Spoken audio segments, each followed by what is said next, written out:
Hello guys! So, magpe-prepare ako ng lunch. Ito. Shrimp din pala to siya. Kala ko kung ano. First time kong nag-ano. So, hindi ko alam kung ano, paano mag-ano nito. Try ko lang siya. Paano siya suwain. Ayan.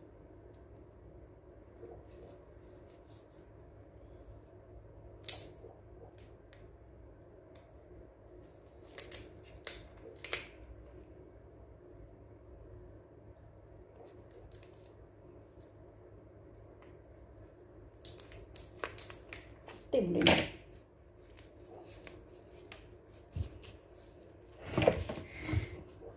Mahirap pala siyang buksan, guys.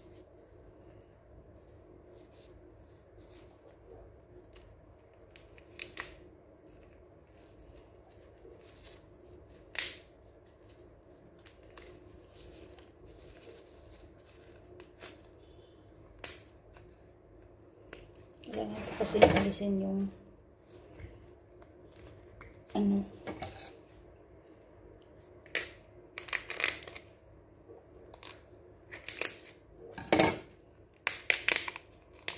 Ayun.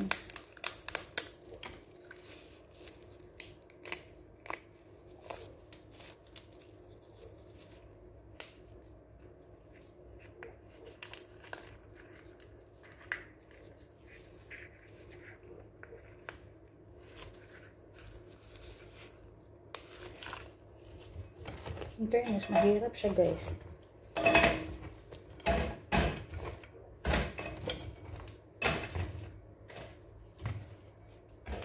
Mahirap pala siya. Saan?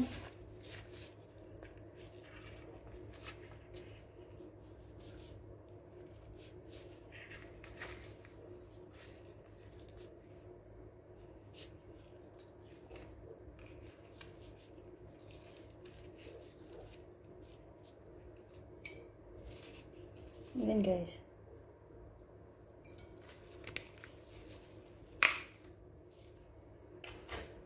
So, ayan.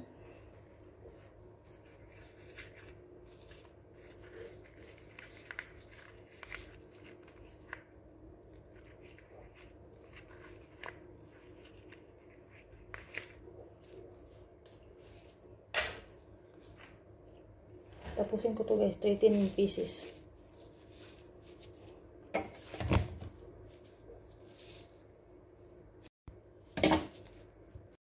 So, ayan guys, ito na yung laman. Binabad ko muna siya sa suka kasi sobrang tapang talaga ng amoy niya. Langsa talaga. So, ayan. Tapos, ito rin yung bahay. Binabad ko rin sa suka. Kasi, mga amoy din siya. So, babad ko muna siya. Mamaya ko pa siya lulutuin. Sobrang aga pa naman. 9:38 pa. Tapos, kakain sila mga 2 or 3 p.m. So, ayan. Maya ulit, guys. So, ayan, guys. Continue na tayo sa pagluluto. Naglagay na ko ng silda or butter. Tapos, yung shrimp.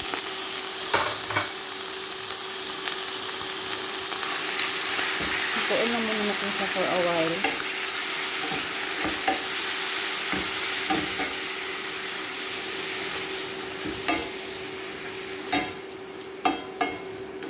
Just to medyo mag-ano lang siya, guys. Nagkaroon lang siya ng watery lang siya. So, ayan. Hayaan na lang muna natin siya for a while. Balikan natin siya maya-maya. So, ayan, guys. Okay na siya.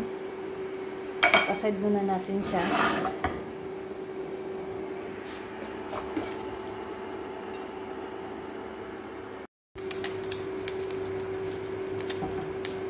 Ayan, guys.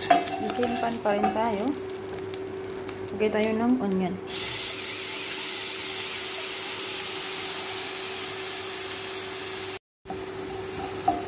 Gisa lang tayo, guys. Hanggang sa maging golden brown yung onion.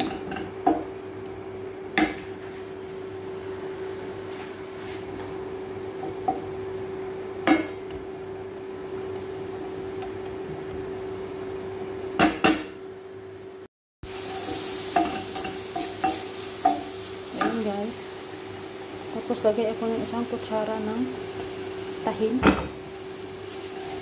Mix lang natin siya. Lagay ako ng soap.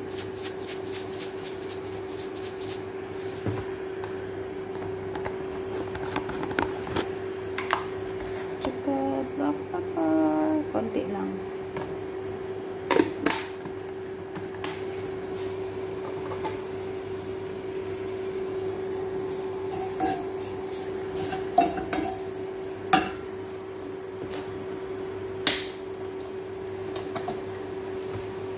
Lagyan na tayo ng cooking cream.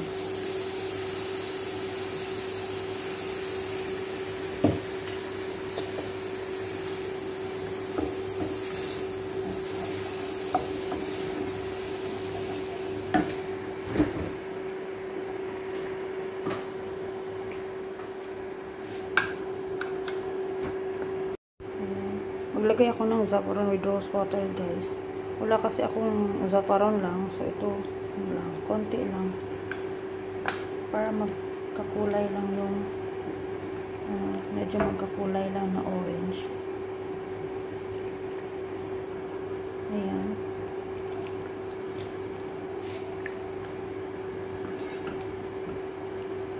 Kuluin lang natin siya ng konti. Tsaka natin i-add again yung shrimp. And yun lang.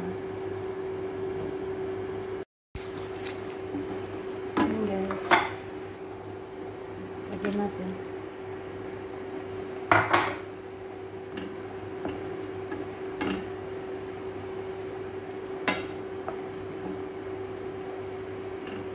Hayaan lang natin siya.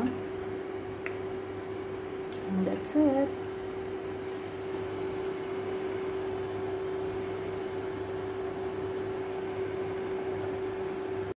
So, ayan guys. Okay na siya. Ayan. And then, ready na din yung bahay niya. So, ayan.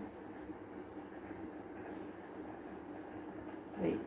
So, ayan guys. Dahan-dahan ko lang siya ilalagay sa mga shell niya.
So, ayan na siya guys.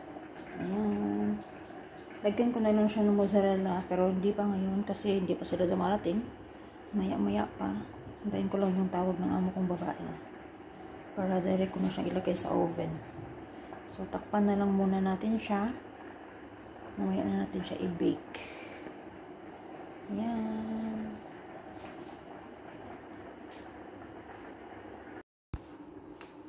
Ayan guys, maglagay na ako ng cheese sa ibabaw.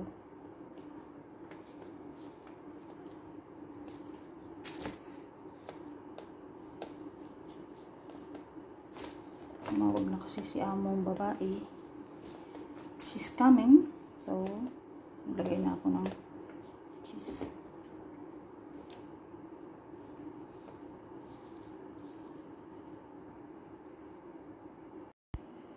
So, ayan na siya guys. Nilagay ko na siya sa oven.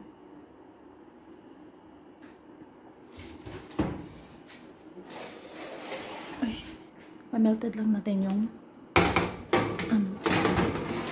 cheese. So, ayan. So, ayan guys. Ready na siya. Kainan na.